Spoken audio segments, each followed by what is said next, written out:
2 months. Gotta get out of the house.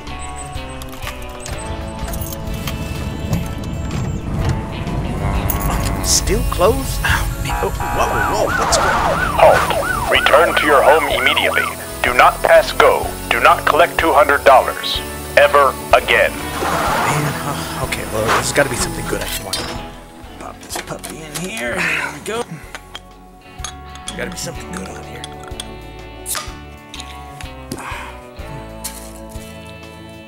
Yep.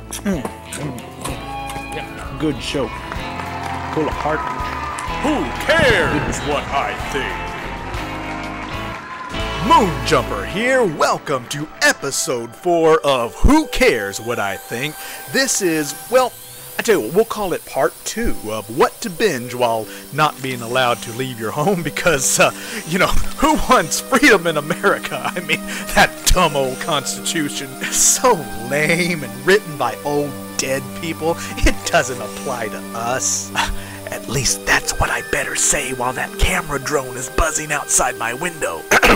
Yeah, freedom of speech, religion, assembly, pursuit of happiness. Yeah, f that shit.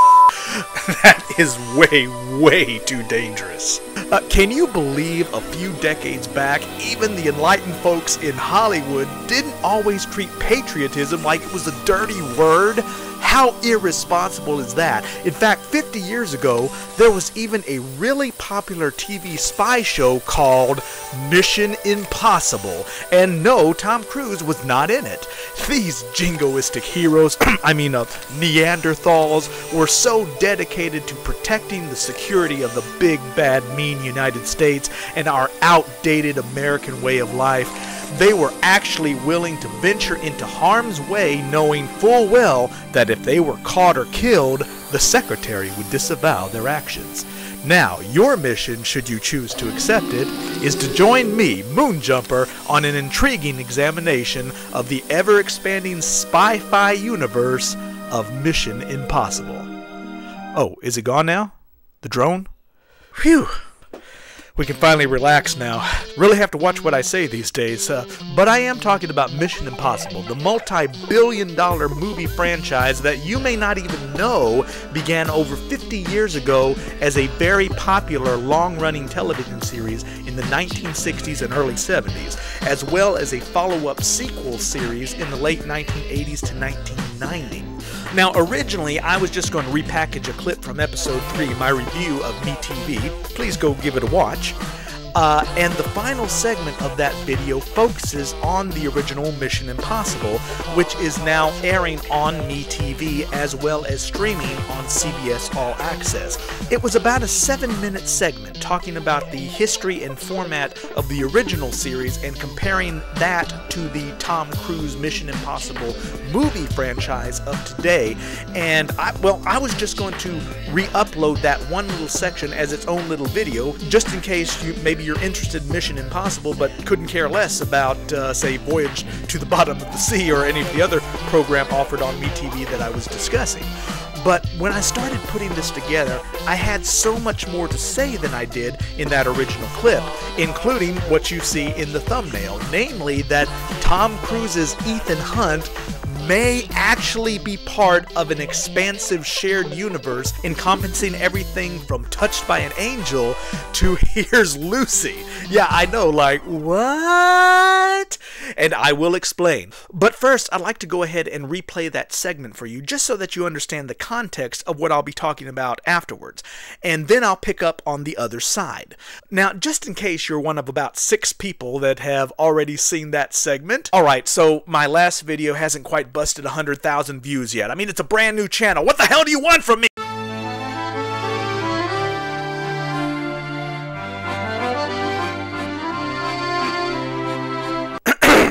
Sorry, Mom, I know that you have already seen this segment, so please feel free to slide the progress bar to the new section. I'm putting the time code on the screen for you, and that's going to be a whole brand new rant, analysis. Roll the tape. And so that segues us right into Mission Impossible, created by Manic showrunner Bruce Geller. And this is another long-running, extremely popular series, again, owned and distributed by CBS, that, as far as I have ever seen, has for decades been shockingly absent from the syndication circuit. I have never seen it offered in reruns, despite being the source material for a major multi-billion-dollar movie franchise starring Tom Cruise. How does that even happen, CBS? I'd be willing to bet that more than half the population out there, through no fault of their own, has no idea that the Tom Cruise movies, which I love, I'm not being critical of the movies, well, except for the first one. I pretty much hated the first one, but I've loved all the rest of them. I bet most people have no idea that they are based on a television series that ran for 7 seasons, 171 episodes, from 1966 to 1973. A series the movies treat as canon. Although, for some of the fans of the series, that may not be reciprocal, but I'll get to that in a minute. But, it goes back to the first movie. How could they know? It hasn't been on TV in God knows when until now, thanks to MeTV, and I'll give CBS credit. Unlike Mannix, Mission Impossible is on CBS All Access, and it darn well better stay there because I'm only through the 2nd season, and I intend in my 40s to watch all of it for the first time ever. And already, from just the first 2 seasons, I can already attest that Mission Impossible is one of the best and probably one of the most realistic procedural spy dramas ever made. At least I can say that of the first 2 seasons. That's as far as I've gotten so far. I'm about to get into season 3. I've actually been watching it on CBS All Access, which I pay for, but I would be remiss if I didn't mention that it does air very late night on the weekends on MeTV for free. Literally for free if you have an antenna. I just don't usually want to stay up till 3 a.m. to watch it when I can watch it any time on CBS All Access, but it is there for you for free if you want to stay up, or hey, you can DVR it. Now I know what you're thinking. Wait, Moonjumper, did you say realistic Mission Impossible, as in Tom Cruise hanging off the side of an airplane Mission Impossible realistic? Yes. Because the original 1960s through 1970s TV series, and by the way, there was also a 1980s follow-up series, upon which the film franchise is based, but bears only a passing resemblance to the TV series it is based on. Although, actually, Fallout actually got a little closer, and there's some nice nods that I really enjoyed. But there is a huge contentious issue when it comes to the continuity between the TV series and the films. It's not so much that it's a canon or continuity violation, so much as it is a betrayal of a beloved character, and by extension a betrayal of the fans who love that character. I have kind of a headcanon way of making it work, but you kind of have to decide for yourself whether or not you consider them part of the same universe. Because of what happened in the 1996 Tom Cruise movie, well, spoiler alert, I mean, it's been 25 years, so come on. But took the main hero of the series, Agent Jim Phelps, and made him the villain, which is why they had to hire Jon Voight to take over the role, because Peter Graves flat refused to do it and destroy the character he had played for so long, and I don't blame him, and this pissed off a huge portion of the fan base. Pissed me off. I had actually seen the 80s series and not the 60s, 70s series before that, so I already loved the character, and they turned him into a traitor. And Peter Graves, like all the fans, knew that Jim Phelps would never betray his country, and especially never betray his team. And, a little editorial comment here. If they had wanted to use, back in the 1996 film, if they had wanted to use an actual legacy character as the traitor, there would have been a very easy way to do that without destroying a beloved character like Jim Phelps. In my opinion, they could have easily used Dan Briggs, who was the original team leader in the first season. That was before Peter Graves came in the second season. Stephen Hill played Dan Briggs in the first season, and he left the series, and the character Dan Briggs I don't think was ever all that popular anyway. They could have used Dan Briggs a character all but forgotten as the traitor that people might have remembered but wouldn't have gotten so pissed off about, as opposed to a beloved character like Jim Phelps and making him the traitor, the killer, the villain. That was just horrible to do that to that character. In fact, the story is, if I don't have this wrong, I believe it was Greg Morris who played Bernard Collier. He was so offended by what they did with Jim Phelps' character that he got up and walked out of the theater, is my understanding. But anyway, that aside, point is, the TV series basically has very little in common with the action film series. The original Mission Impossible TV series is a procedural spy and crime drama that has much more in common with NCIS than it does the Tom Cruise movies, and in a lot of ways it's more realistic than NCIS.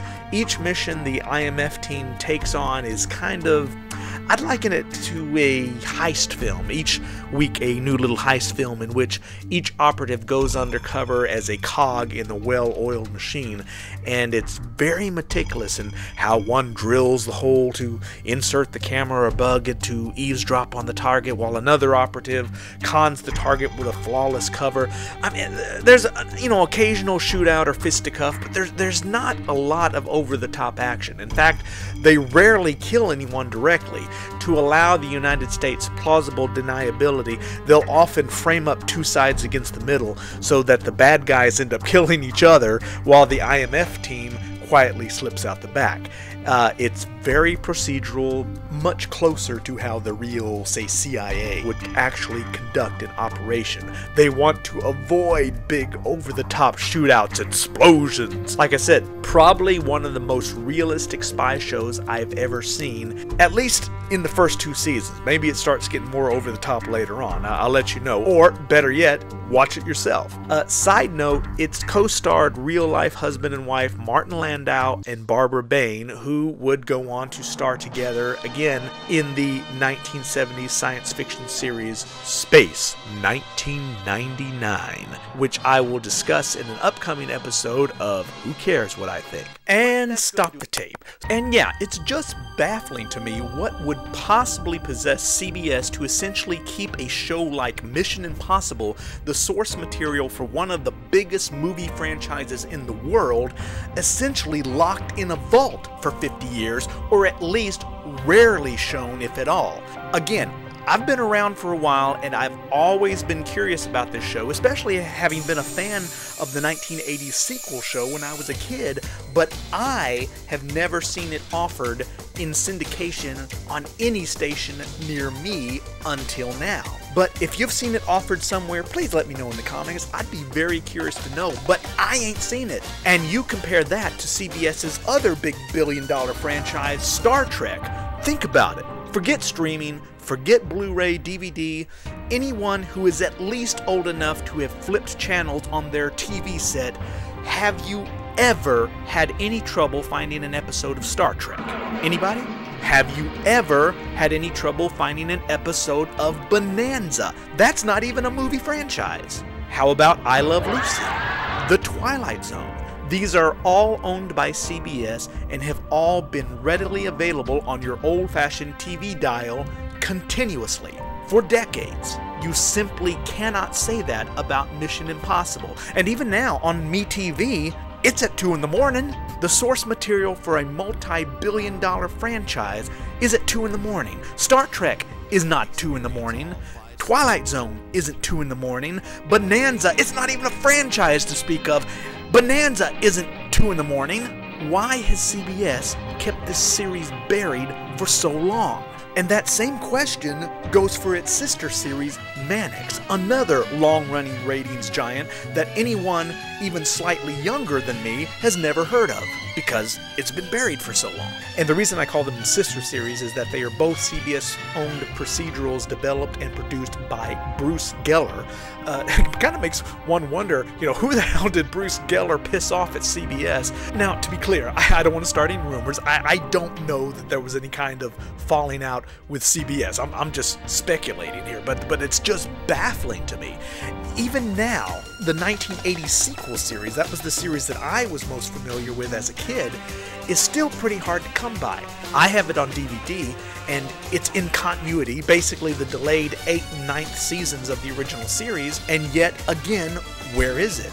It's not on CBS All Access. I'm not aware of it running on MeTV yet, but at least for now, we can watch the original series, all 7 seasons of the original series, both on MeTV and CBS All Access, and I really do recommend it. Another interesting little side note, a bit of trivia regarding the canon and continuity of Mission Impossible and Mannix. Not only were they produced by the same showrunner, Bruce Geller, but by the 1990s, Mannix and Mission Impossible were firmly established to be part of the same shared universe. Because in the 1990s, both series crossed over with a third CBS property, Diagnosis Murder, starring Dick Van Dyke. Mission Impossible's Barbara Bain as Cinnamon Carter and Mike Connors as Joe Mannix both reprised their original roles on 2 separate episodes of Diagnosis Murder. The Mannix episode in Diagnosis Murder was actually a sequel to an episode from Mannix, an unsolved case that had haunted him all these decades. In another episode, Cinnamon Carter aided Dr. Sloan on solving a case involving espionage, and in yet another episode of Diagnosis Murder, the IMF, the Impossible Missions Force, the federal spy agency from Mission Impossible, is mentioned again in passing as existing and being canon to Diagnosis Murder. Now let's add something else into the canonical mix. Diagnosis Murder is a spin-off of Jake and the Fat Man. Diagnosis Murder also crossed over with Matlock, starring Andy Griffith, and also Promised Land, starring Gerald McCraney, which in itself was also a spin-off from Touched by an Angel, starring Roma Downey and Della Reese. All CBS properties, all existing in the same fictional universe. But wait, there's more. Back when Mannix was still airing, the dark and gritty crime drama actually crossed over with the CBS slapstick comedy Here's Lucy, starring none other than Lucille Ball, who, by the way, as owner and head of Desilu Productions, was also the original executive producer who actually greenlit Mannix, Star Trek, and Mission Impossible. That's right, folks. Without Lucy, there would be no Tom Cruise as Ethan Hunt hanging off the side of an airplane.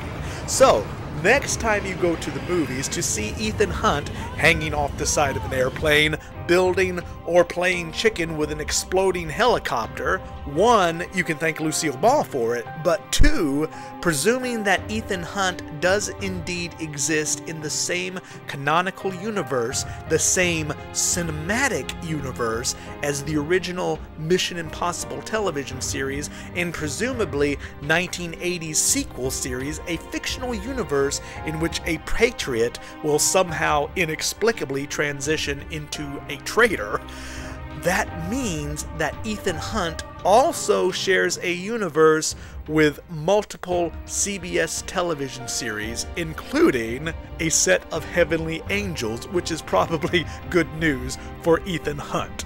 But who cares what I think? From deep in the heart of Texas, may you also be touched by an angel, and see y'all next time.